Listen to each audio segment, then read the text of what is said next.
नमस्कार, power electronics के video में आपका स्वागत है। रेलवे में हर फील्ड में अब पावर इलेक्ट्रॉनिक्स आ रही है और इस वीडियो का एम ये है कि पावर इलेक्ट्रॉनिक्स जैसे जटिल विषय को इंटरेस्टिंग बनाया जाए। सबसे पहले प्रश्न उठता है कि आखिर पावर इलेक्ट्रॉनिक्स क्यों पढ़ी जाती है, इसका इतना ज़्यादा यूज़ क्यों हो रहा है। किसी के एग्जाम्पल से समझते हैं। वही पावर इलेक्ट्रॉनिक्स एक छोटा सा फॉर्मूला होता है, P is equal to T into omega. T torque है, इसकी यूनिट न्यूटन मीटर होती है। ओमेगा रोटेशनल स्पीड होती है, इसकी यूनिट रेडियन पर सेकेंड। और P is known for power, इसकी यूनिट वाट में होती है। एक एग्जाम्पल लें, फैन टाइप लोड का एग्जाम्पल लें। तो ये जो फैन टाइप लोड होते हैं, इसमें जो टॉर्क चाहिए वो प्रोपोर्शनल होता है ओमेगा स्क्वायर के, रोटेशनल स्पीड के स्क्वायर के प्रोपोर्शनल होता है। मतलब स्पीड बढ़ती है तो टॉर्क की requirement square of the speed के प्रोपोर्शनल बढ़ती जाती है। इसको यदि यहाँ सब्स्टिट्यूट कर लें तो पावर प्रोपोर्शनल हो जाएगी omega square into omega, that is power is proportional to now omega cube. इसका मतलब ये है कि जो पावर है वो स्पीड के क्यूब के प्रोपोर्शनल होती है। यदि हमें स्पीड दुगनी करनी है तो पावर रिक्वायरमेंट सर्किट से जो इलेक्ट्रिसिटी ड्रॉन होगी वो डबल करने पर 2 इंटू 2 इंटू 2 मीन्स 8 गुना बढ़ जाएगी। और नॉर्मली हम देखते हैं कि जो फैन होता है उसे हम कम स्पीड में ही चलाते हैं। तो सपोज करें यदि हमने स्पीड हाफ चाहिए तो पावर रिक्वायरमेंट क्या हो जाएगी हमारी 1/2, क्योंकि क्यूब है 1/2 मीन्स पावर की रिक्वायरमेंट हाफ स्पीड में 1/8 हो जाती है। परसेंटेज के टर्म में बात करें तो पहले यदि 100 वाट कंज्यूम हो रहा था तो 1/8 मीन्स अब 12.5% ही पावर चाहिए। लेकिन हम कन्वेंशनल फैन रेगुलेटर में क्या करते हैं, ये कन्वेंशनल फैन रेगुलेटर है, इसमें ऐसे स्विच दिया है स्पीड का 1 to 5 तक के लिए और यह इसका एक सर्किट है। अब इसमें देखेंगे कि यदि हमें कम स्पीड चाहिए तो हम वोल्टेज ड्रॉप रेजिस्टेंस में करा देते हैं। मीन्स इनपुट तो उतना ही आ रहा है लेकिन क्योंकि स्पीड कम चाहिए तो रेजिस्टेंस में उतनी पावर कंज्यूम करा देते हैं। इसका मतलब ये हो कि हम पावर वेस्ट कर रहे हैं कन्वेंशनल सिस्टम में। इसका और क्या तरीका हो सकता है। एवरेज की एक बार बात करें,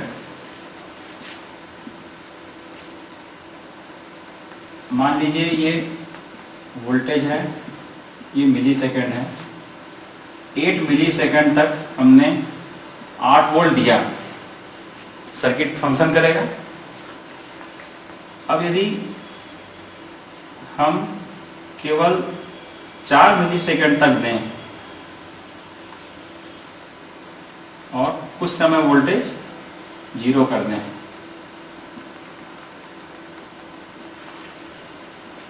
तो यहाँ पर एवरेज वोल्टेज हम सर्किट में कम दे रहे हैं।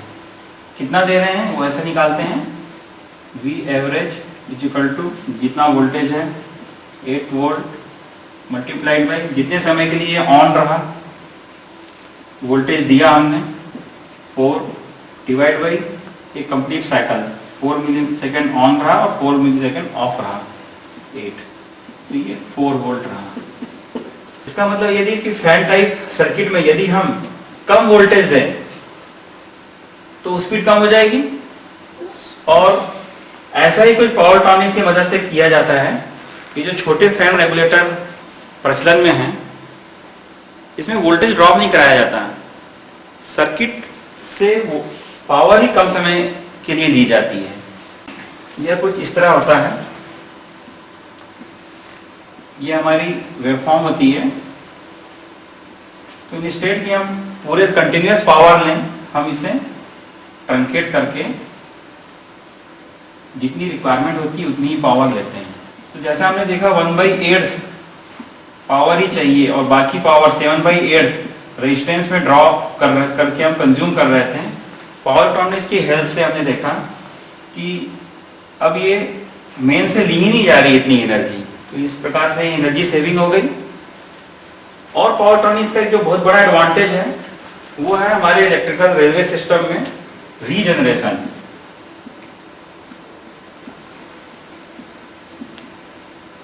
थ्री फेज जो हमारे ड्राइव्स हैं इन लोकोमोटिव्स के, उसमें जो ब्रेकिंग एनर्जी होती है वो हम कंज्यूम ना करके it is fed back to the system में वापस चले जाएगी। एडवांटेजेस की वजह से पावर इलेक्ट्रॉनिक्स का यूज लगातार बढ़ता जा रहा है और ये हर फील्ड में आते जा रही हैं। अब पावर इलेक्ट्रॉनिक्स के बेसिक कंपोनेंट की बात करेंगे। एक डायोड की बात करते हैं। सेमीकंडक्टर फिजिक्स पे ना जाएं और इसको एकदम सिंपल मेथड से हम समझने की कोशिश करेंगे। डायोड में एक पीएन जंक्शन होता है और डायोड को इस तरीके से दर्शाया जाता है। इसे एनोड कहते हैं, इस साइड को कैथोड कहते हैं, इसे जंक्शन कहते हैं। यदि पी साइड को पॉजिटिव बैटरी से जोड़ा जाए, टर्मिनल से जोड़ा जाए, और एन साइड को नेगेटिव से जोड़ा जाए, तो ऐसे स्ट्रक्चर को फॉरवर्ड बायस कहते हैं। और इस तरीके से यदि डायोड को जोड़ा जाए तो इसमें एक चार्ज का फ्लो होता है। यदि पी साइड से बैटरी का नेगेटिव टर्मिनल जोड़ दिया जाए तो ये जो जंक्शन है ये रिवर्स बायस हो जाता है और इस समय करंट का फ्लो नहीं होता है। और इसलिए हम कहते हैं कि diode acts as a valve. जैसे हमारी साइकिल होती है, साइकिल में जब हवा भरते हैं तो वॉल्व एक डायरेक्शन में तो हवा जाने देता है, पर दूसरे डायरेक्शन में एयर टायर से निकल नहीं सकती, ट्यूब से निकल नहीं सकती। तो ये एक बेसिक डायोड का फंक्शनिंग प्रिंसिपल है। फॉरवर्ड बायस में डायोड वर्क करता है और ये जो जंक्शन होता है फॉरवर्ड बायस में ये ब्रेक अवे हो जाता है। और इस केस में ये जंक्शन पूरा वोल्टेज सारा वोल्टेज डायोड के क्रॉस आ जाता है और करंट फ्लो नहीं होता है। जब डायोड के क्रॉस करंट फ्लो होता है तो इसके क्रॉस वोल्टेज कितना होना चाहिए, क्योंकि करंट फ्लो हो रहा है। यदि हम यहाँ वोल्टेज मेजर करेंगे तो ये 0 वोल्ट आएगा और बैटरी का जितना भी वोल्टेज है वो रेजिस्टेंस के क्रॉस आ जाएगा। अच्छे क्वालिटी के डायोड है तो बिल्कुल 0 वोल्ट आएगा या जंक्शन का जो वोल्टेज होता है उतना आएगा। और यदि वोल्टेज ड्रॉप ज़्यादा होगा इट मीन्स पावर लॉस हो रहा है। तो इनफैक्ट जो पावर इलेक्ट्रॉनिक्स के डिवाइस हैं they work as a switch. तो बाद में आप देखेंगे कि जितने भी डायोड या आगे बात करेंगे SCR थायरिस्टर्स की, तो वो एक स्विच की तरह काम करते हैं। जब ये फॉरवर्ड बायस होते हैं तो ये स्विच क्लोज हो जाता है, रिवर्स बायस होता है तो स्विच ओपन हो जाते हैं। अब एक डायोड के एक क्रॉस साइनसॉइडल वोल्टेज लगा दिया और एक रेजिस्टेंस लगा दिया तो क्या होगा, इसकी वेवफॉर्म बनाते हैं। ये तो इनपुट वोल्टेज हो गया,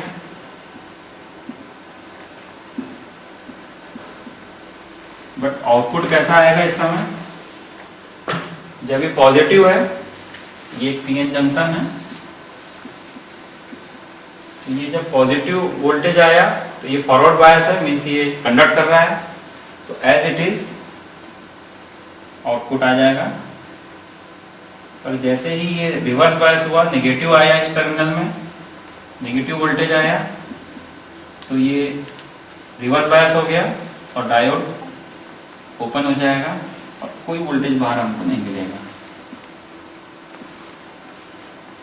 कुछ ऐसी वेवफॉर्म आती हैं, ये वो सिंपल हैं, सभी को समझ में आ जाती हैं, लेकिन हमारे जो फंक्शन है वो 3 फेज का है। तो 3 फेज में कौन सा डायोड कंडक्ट करेगा, इसे अब हम समझने का प्रयास करेंगे। 3 डायोड ले लें, क्योंकि अब बात हो रही है 3 फेज की, R phase, Y phase and B phase. और इसे हमने बताया ये एनोड है, ये कैथोड है, सभी के कैथोड कॉमन करके एक लोड लगा दें। अब से यहाँ -8 वोल्ट है, ये +8 वोल्ट है, ये +18 वोल्ट है। अब क्वेश्चन ये है, विच डायोड विल कंडक्ट, कौन सा डायोड कंडक्ट करेगा।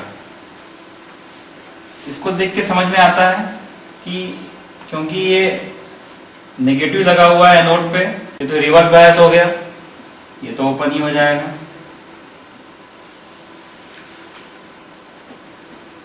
It is clear, B phase में जो डायोड लगा है वो कंडक्ट नहीं करेगा, पर क्या आर और वाई दोनों कंडक्ट करेंगे, दोनों फॉरवर्ड बायस हैं।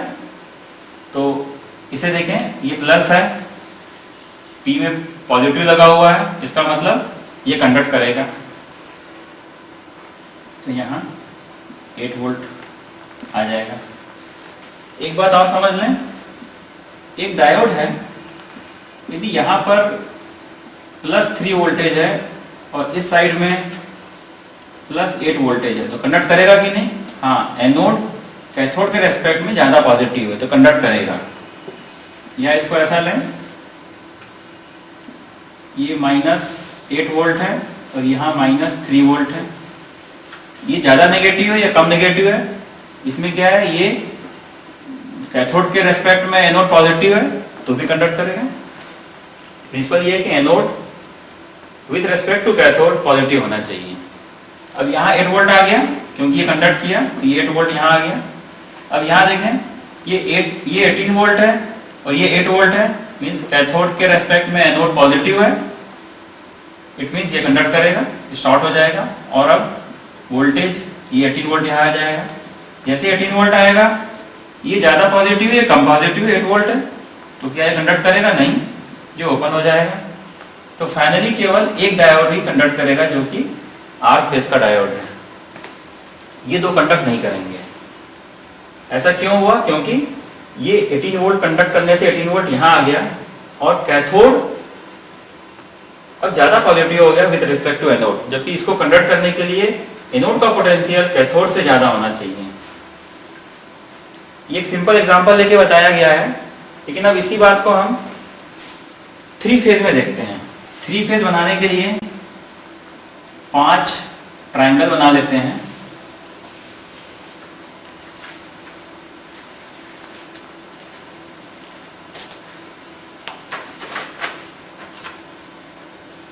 ट्रायंगल बना लेते हैं, बीच में एक स्ट्रेट लाइन खींच देते हैं, हॉरिजॉन्टल लाइन,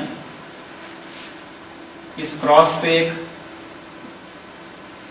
वर्टिकल लाइन खींचते हैं और जितने भी कॉर्नर्स हैं इसे राउंडेड सर्कल से कनेक्ट कर देते हैं।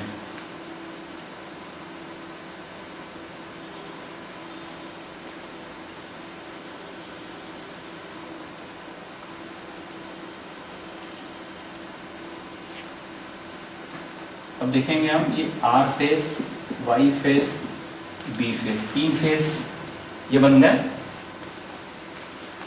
ये 180 डिग्री है, पूरी साइकिल कंप्लीट हुई 360 डिग्री पे। जितने कट मार्क हैं ये सब 60 डिग्री के हैं, 60, 120, 180। इस पे यदि हम नीचे डालें तो ये 30 डिग्री होगा, ये 60 है। अब यदि ये RYB 3 फेज हम यहाँ इनपुट में दे दें तो प्रश्न ये है कि जो R फेज का डायोड है वो किस एंगल से किस एंगल तक कंडक्ट करेगा। हमने देखा जब कॉमन कैथोड कनेक्शन होता है तो जिस डायोड पे मैक्सिमम पॉजिटिव वोल्टेज लगा होता है केवल वही कंडक्ट करता है। ये +18 था, ये +8 वोल्ट था, तो सबसे ज्यादा पॉजिटिव वोल्टेज का जो डायोड था वही कंडक्ट करेगा। तो यहाँ देख लेंगे, सिंपल है, सबसे ज्यादा पॉजिटिव R फेज का डायोड इस समय है, इस समय बाकी दूसरे जो फेज हैं वो नेगेटिव हैं, सबसे ज्यादा पॉजिटिव यही है। तो R फेज का डायोड यहाँ से लेके यहाँ तक कंडक्ट करेगा। इसको एंगल में बताने का प्रयास करें तो ये 30 डिग्री से शुरू होगा, 60, 120 और इतना एंगल 30 डिग्री है। तो 30 डिग्री से 150 डिग्री तक R फेज का डायोड कंडक्ट करेगा। उसके बाद Y फेज टेक ओवर कर लेगा, उसके बाद B फेज टेक ओवर कर लेगा। जब Y फेज कंडक्ट करेगा तो देख रहे हैं हम R और B कम पॉजिटिव हैं, सबसे ज्यादा पॉजिटिव Y फेज का है। अब इस डायोड को रिवर्स लगा दें, मतलब सारे एनोड को यदि हम कॉमन करके एक लोड लगा दें। हम ये देखना चाहते हैं कि नेगेटिव साइकिल में कौन कंडक्ट करता है। तो अब क्या होगा, फिर इसको एक एग्जांपल से समझें। एक +6 वोल्ट लगा दिया, -8 वोल्ट, -18 वोल्ट, तो क्या ये कंडक्ट करेगा? बिल्कुल नहीं, क्योंकि कैथोड में प्लस लगा हुआ है, जबकि एनोड में जब P साइड में प्लस लगता है तब डायोड कंडक्ट करते हैं। ये तो क्लियर कट है, ये ओपन रहेगा। कैथोड में -8 वोल्ट लगा है, ये कंडक्ट कर सकता है। चलिए देखते हैं, यदि कंडक्ट करेगा तो क्या होगा। ये कंडक्ट करेगा तो ये वोल्टेज यहाँ आ जाएगा, -8 वोल्ट यहाँ आ गया।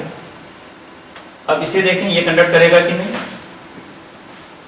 देखिए, cathode with respect to anode ज्यादा नेगेटिव है, ये इसको ऐसा भी बोल सकते हैं।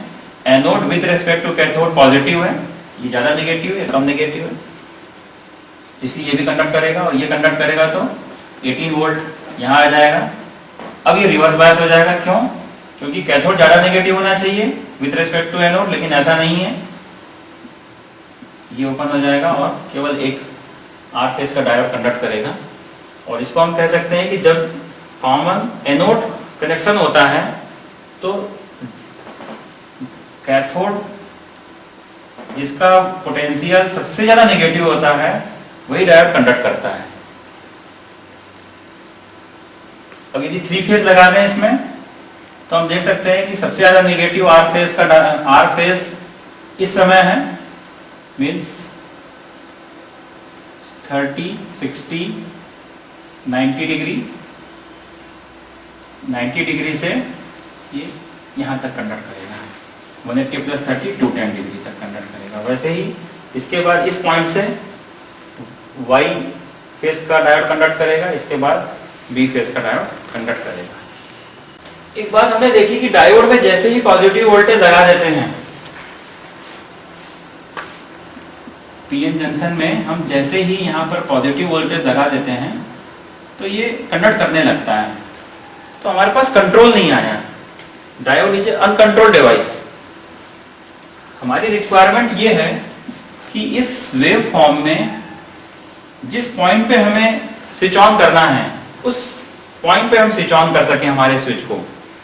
तो ऐसा बनाने के लिए एक 4 लेयर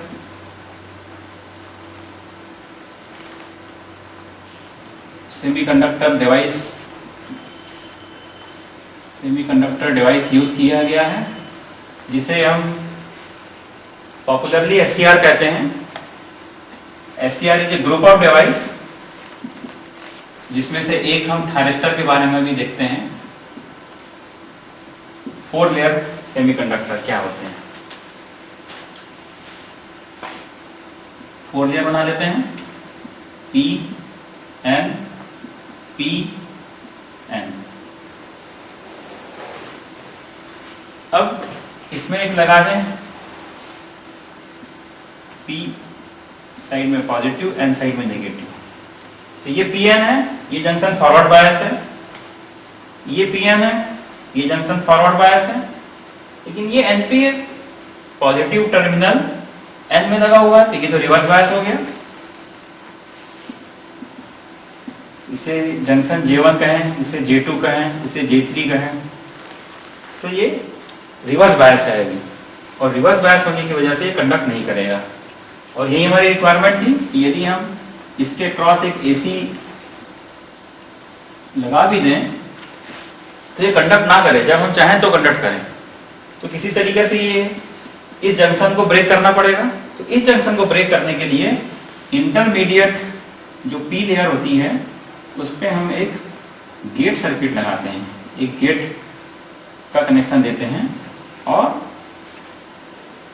यहां से इसका एक गेट सर्किट लगा करके पल्स देते हैं। पल्स का मीनिंग समझ लें। पल्स मीनिंग ये होता है कि जो मैग्नीट्यूड है वोल्टेज का कंपैरिजन टू टाइम बहुत ज्यादा हो। हमने पल्स पोलियो प्रोग्राम के बारे में सुना है। तो पल्स पोलियो प्रोग्राम क्या होता है, इनफैक्ट करोड़ों बच्चों को एक ही दिन पोलियो की दवा खिलाई जाती है। तो समय बहुत कम, 1 डे, और जो मैग्नीट्यूड है वो बहुत ज्यादा, करोड़ों बच्चों को एक बार में पिलाई जाती है। तो पल्स का मतलब ये होता है कि मैग्नीट्यूड ज्यादा हो, समय बहुत कम हो। समय इसलिए कम रखते हैं जिससे कि लॉसेस ना हो। तो यहाँ पर सीरीज ऑफ पल्स जब देते हैं, ऐसी पल्स देते हैं, तो ये लेयर ब्रेक हो जाती है। और जिस पॉइंट पे ये लेयर ब्रेक, जिस पॉइंट पे हमें लेयर ब्रेक करना है, उस पॉइंट पे हम गेट की पल्स देते हैं और हमारा कंडक्शन एज डिजायर्ड हो जाता है। जैसे हमें आउटपुट वोल्टेज ऐसा चाहिए था, तो हम क्या करेंगे, इसके क्रॉस एक रेजिस्टेंस लगा दिया है। एक थारिस्टर को दिखाने के लिए हम इस सिंबल को बताते हैं। एनोड है, ये कैथोड है, एक गेट और जुड़ गया है। तो गेट पे जैसे पल्स दिया हमने, इस पॉइंट पे पल्स दिया, ये कंडक्शन शुरू हो गया, और इस तरीके का आउटपुट हमें मिलने लगा।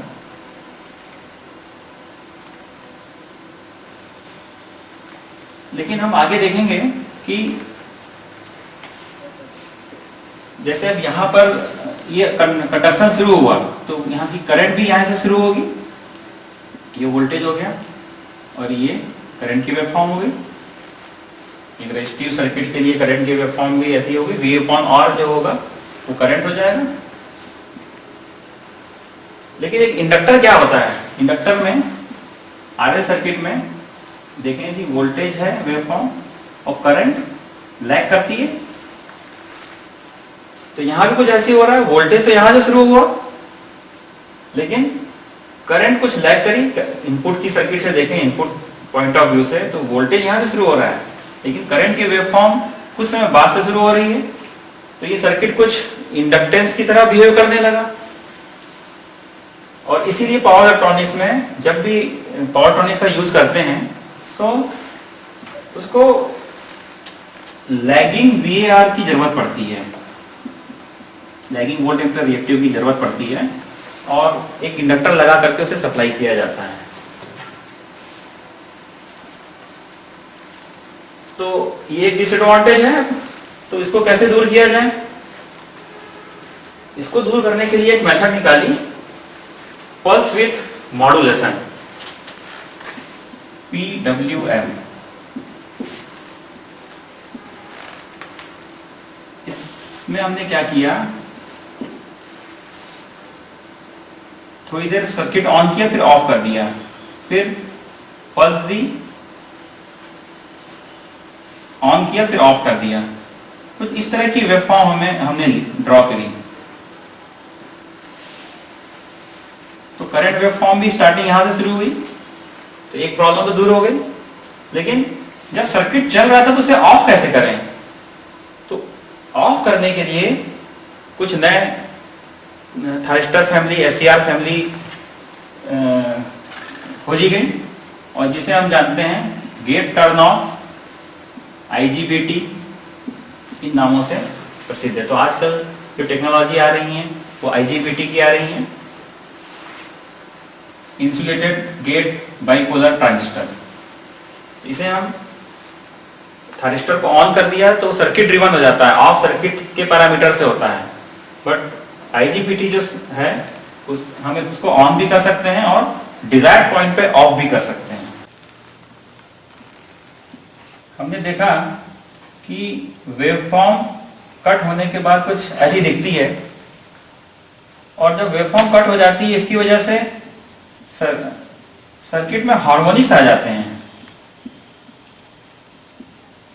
तो कहते हैं more power tonics means more harmonics. Harmonics के बारे में और जानने के लिए कैम्टेक ने एक वीडियो बनाया हुआ है फेजर एंड हार्मोनिक्स पे, और ये YouTube में भी अवेलेबल है और रेलनेट इंटरनेट में इस एड्रेस में कैम्टेक की वेबसाइट में अवेलेबल है। तो एक बार देखें, यदि डायोड के क्रॉस प्योर इंडक्टर लगा दें तो आउटपुट वेवफॉर्म कैसे आएगी?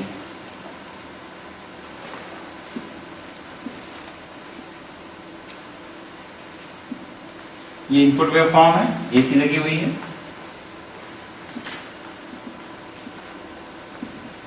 एक प्योर इंडक्टर लगा हुआ है,